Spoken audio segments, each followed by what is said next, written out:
everybody. The juice is no longer loose. The Bronco is out of gas, and we can finally figure out if the glove fits. Former NFL running back Orenthal James Simpson, better known as OJ Simpson, has died after a battle with cancer, his family announced Thursday on social media. On X, a post from his official account said, quote, "On April 10th, our father, Orenthal James Simpson, succumbed to his battle with cancer. He was surrounded by his children and grandchildren during this time of transition. His family asks that you please respect their wishes for privacy and grace."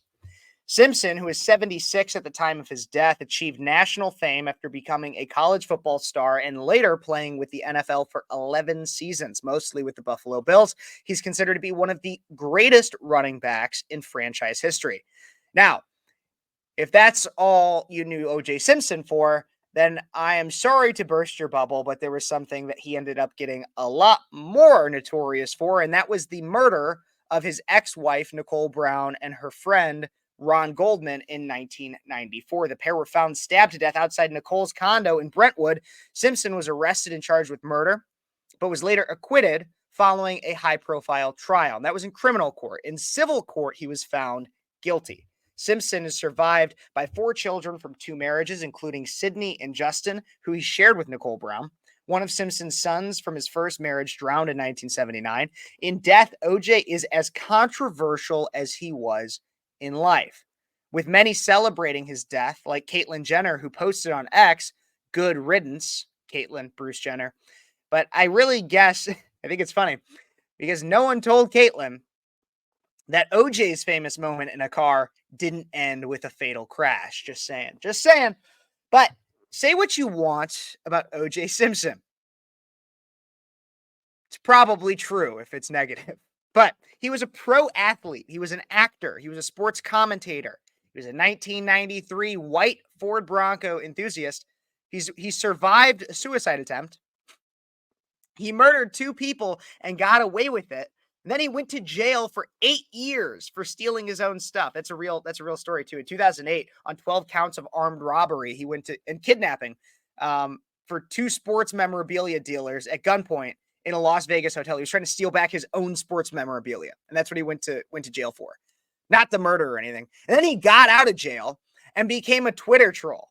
Seriously, go look after you're done watching my live stream. Go look at OJ's Twitter before he died. He was a troll, an absolute troll. He got asked about I'll pull up. This is not what I was gonna talk about, but we're gonna pull it up here. This is actually OJ's Twitter right here. We're gonna just watch some of this clip. I just thought it was so funny. Hey, Twitter world, is me, yours truly. Well, a whole lot of people asking me what I think about this Alex Murdaugh trial. I don't know why they think I'm an expert on it, but I got to admit, when he took the stand, a guy who's an habitual liar, I did watch when the trial first started.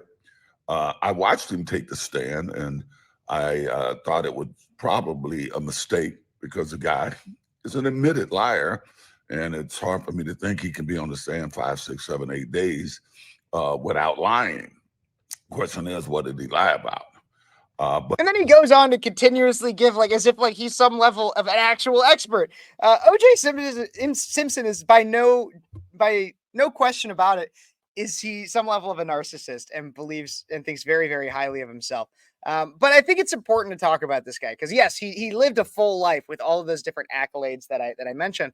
But it's important to talk about this man because of the profound impact that he had on race relations in the United States. And so I wasn't even alive during the OJ Simpson trial and everything, but I've done quite a bit of research, and especially it's a fascinating legal study into who this man is. And so we're going to talk briefly about what happened because it was coming off in LA of the Rodney King riots. The Rodney King was murdered by police officers. It was deemed racist, and I believe it actually was.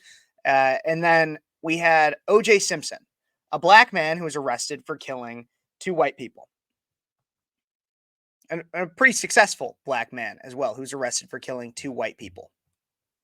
The fact of the matter is his race shouldn't have had anything to do with this. However, when you have Johnny Cochran, who is known for being very much of a civil rights leader, he comes in and he plays the race card the entire trial.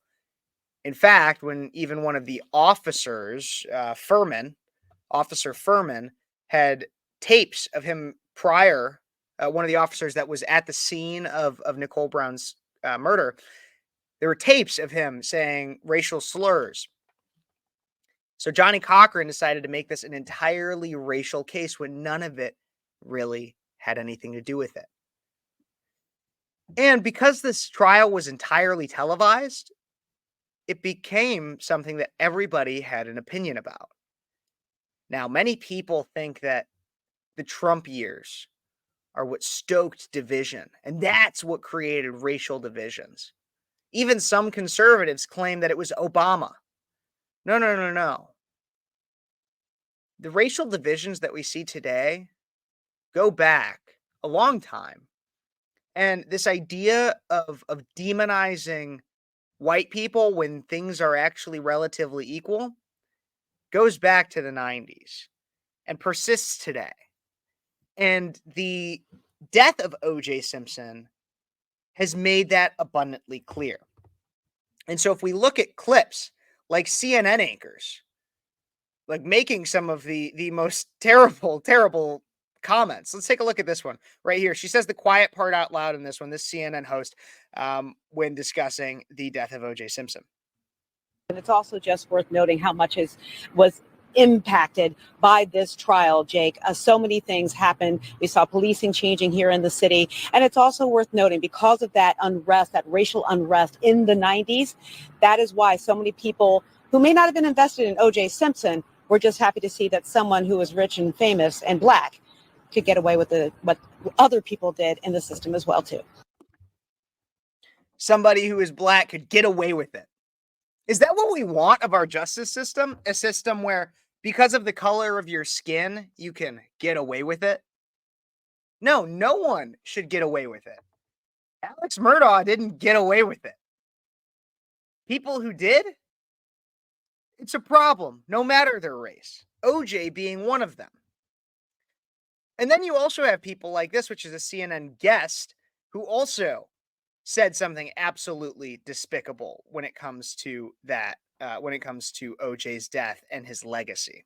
But it was so racially charged because of what had happened just before with Rodney King, but also just how Black Americans feel about policing. It's not like OJ Simpson was the leader of the civil rights movement of his era. You know, he wasn't a social justice leader, but he represented something for the Black community in that moment, in that trial, particularly because there were two white people who had been killed, and the history around how Black people have been persecuted during slavery. There were just so many layers. And I guess I would just close with this, is that there was racial tension then, there is racial tension now. It might not be the backdrop of the Trump campaign, but until this... Whoa.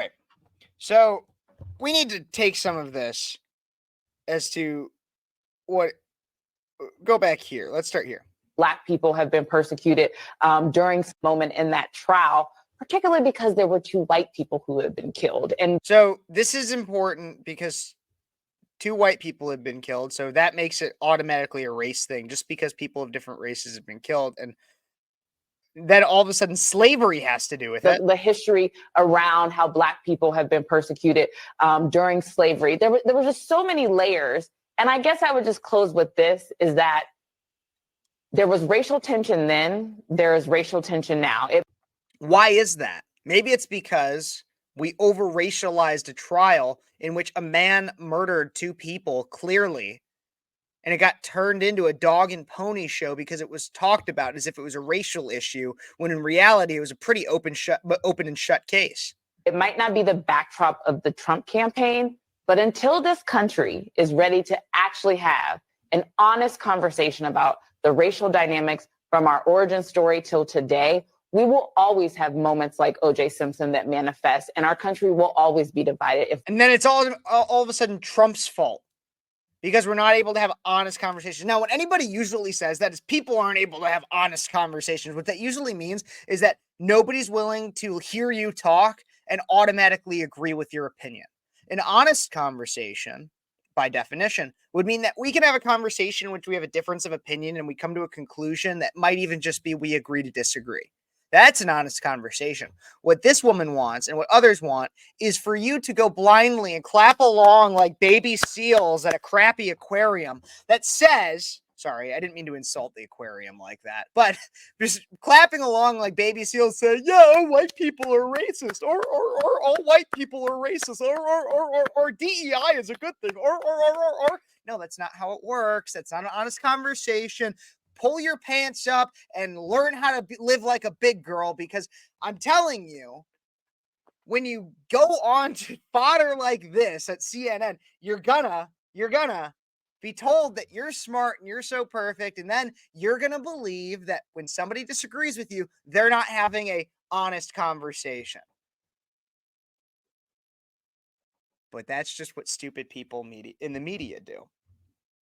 But the thing is that we even can go back to the time. And so when she says that racial divisions it's because we're not having an honest conversation. Maybe we need to have an honest conversation about what happened at the OJ trial, because we can go all the way back to the trial itself and talk about and look and see that the division was clear even then, because we weren't having an honest conversation about why people were happy that he got off and why others were unhappy.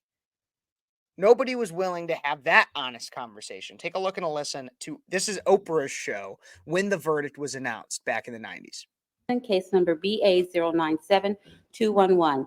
We, the jury, in the above entitled action, find the defendant Orenthal James Simpson not guilty of the crime of murder in violation of Penal Code Section 187A, a felony upon Nicole Brown Simpson, a human being, as charged in count 1 of the information.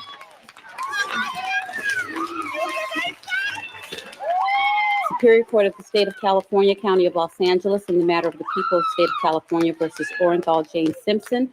We, the jury, in the case number BA0. Did you see the difference there? Who was cheering and who was not?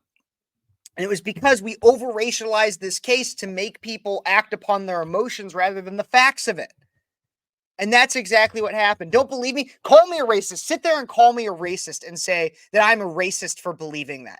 Do it. You want to know why? Because I can prove you wrong right here. They actually did it. There was an interview with a juror of this years and years later, over like decades later.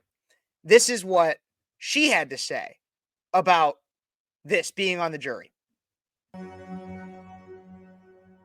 you think that they're members of the jury that voted to acquit OJ because of Rodney King?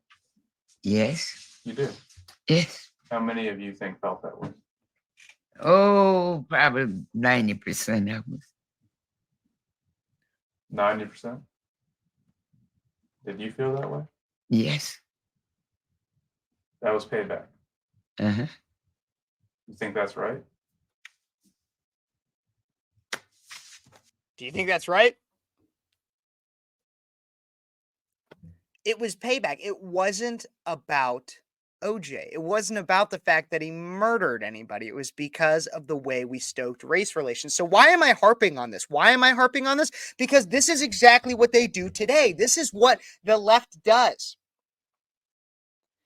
Is they will stoke your biggest divisions and make it seem like it's in some way relevant, but it's not. Race played no factor in the OJ case. OJ, plain as day, he even later admitted that he killed Nicole Brown Simpson and Ron Goldman. But yet, people still act as if he was in some way a civil rights icon. Just as much as it's plain as day, George Floyd died of a drug overdose. But somehow, he's a martyr. And Derek Chauvin is an ardent racist when there's nothing about that case that really proves racial hatred or bigotry played a factor in the death of George Floyd. There isn't. Even the arrest. There isn't. racism is consistently going to be an issue that's at the forefront of American politics as much as we allow it to be. As much as we allow for the left predominantly and progressives to brainwash us into believing that skin color plays more of a factor than people's individual motives and actions that are entirely separate from race. But because race is a shallow, simple scapegoat, it will always be a factor.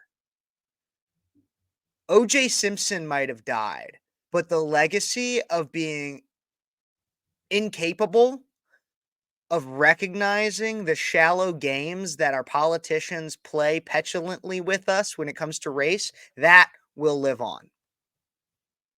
But maybe I'm wrong. What do you guys think? Let me know in the comments. Don't forget to like this video, subscribe to the channel, comment what you think, share it with your friends. We're not done here.